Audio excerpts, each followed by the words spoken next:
मुजफ्फरनगर में जहरीली शराब फैक्ट्री का भंडाफोड़। पुलिस ने फैक्ट्री से अंतर्राज्यीय 13 आरोपी गिरफ्तार किए। वह 4 आरोपी फरार हुए। उनके पास से 3 गाड़ी, 24,000 लीटर शराब, 55,000 खाली पौवे, 20,000 ढक्कन, 82,000 रेपर अंग्रेजी शराब के बरामद किए। फैक्ट्री में बन रही जहरीली शराब व देशी शराब दिल्ली, उत्तर प्रदेश, उत्तराखंड, हरियाणा में सप्लाई होती थी। नवभारत समाचार मुजफ्फरनगर उत्तर प्रदेश से विशाल पवन की रिपोर्ट। देखिए, ये आगामी पंचायत और प्रधानी के चुनाव को देखते हुए हमने अपनी टीम्स को लगाया था कि किसी भी प्रकार से कहीं भी अवैध शराब, अपमिश्रित शराब या जहरीली शराब कोई बनाने ना पाए, तो उसके ऊपर हमारी टीम्स काम कर रही थी। और एक जो इंटरस्टेट गैंग था जिसको पूर्व में भी मुजफ्फरनगर पुलिस द्वारा 2009 में पकड़ा गया था, हमने पकड़ के उनको बंद किया था, गैंगस्टर लगाया था, वो हाल ही में छूट के आए थे, हमारी टीम उनको मॉनिटर कर रही थी। तो उस पूरे गैंग के 13 लोग पकड़े गए हैं, जिसमें मुजफ्फरनगर के कई अपराधी हैं, जिसमें 3 जो मेन मास्टरमाइंड हैं वो मंसूरपुर थाना क्षेत्र के रहने वाले हैं।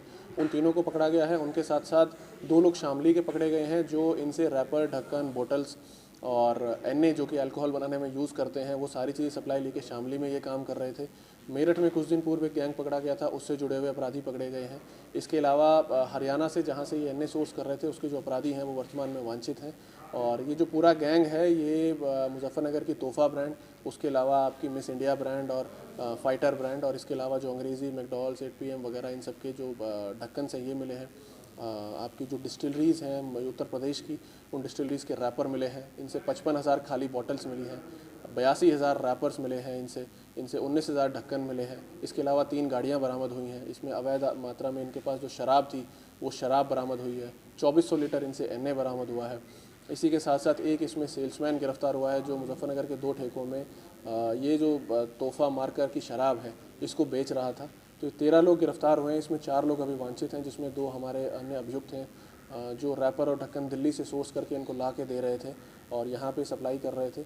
इसी के साथ साथ हमने गाड़ियाँ बरामद करी हैं, इनका सामान बरामद किया है। पूरा जो ये नेटवर्क है 13 लोगों का, जो कि मुजफ्फरनगर और आसपास के जनपदों का नेटवर्क है, उसको ध्वस्त किया गया है। कितनी कीमत का ये माल बरामद है? देखिए, ये कई करोड़ों का सामान है, जिसमें इनके जो भी बॉटल्स और सारा सामान हमने बरामद किया है, ये अगर मार्केट वैल्यू के हिसाब से आप जाएंगे तो कई करोड़ों में ये सामान है, जिसको ये अगले कुछ दिनों में और अगले कुछ समय में प्रधानी के चुनाव के पॉइंट ऑफ व्यू से अलग अलग जगह बेचने वाले थे।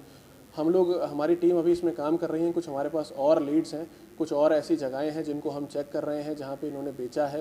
कुछ ये भी चेक किया जा रहा है कि प्रधानी या पंचायत के चुनाव की दृष्टि से यदि किसी भी प्रत्याशी या अन्य किसी भी व्यक्ति के द्वारा इस प्रकार की शराब का ऑर्डर प्लेस किया गया है, ऑर्डर लेके शराब इनसे खरीद के उसको गाँव में बेचा गया है या बांटा गया है, तो उनके विरुद्ध भी गैंगस्टर की कार्रवाई की जाएगी।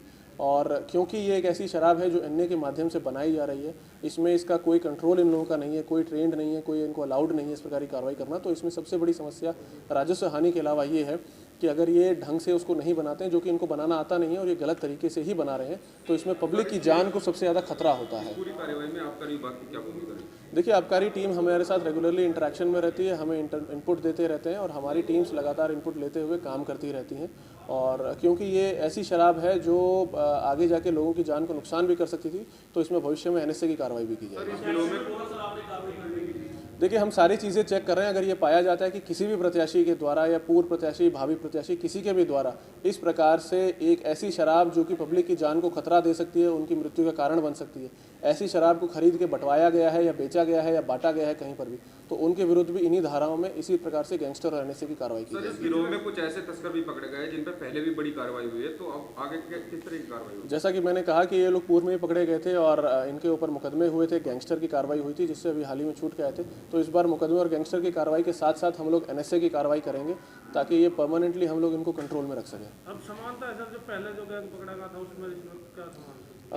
देखिए, दोनों गैंग्स में कुछ लोग समान हैं जो कि दिल्ली से इस सामान को सोर्स करके दे रहे हैं, वो कॉमन लोग हैं। उसके अलावा इसमें कम से कम 9 नए लोग हैं जो लोकल मुजफ्फरनगर, शामली और मेरठ के हैं, जो कि यहाँ के 3-4 डिस्ट्रिक्ट्स में इस प्रकार का काम कर रहे थे।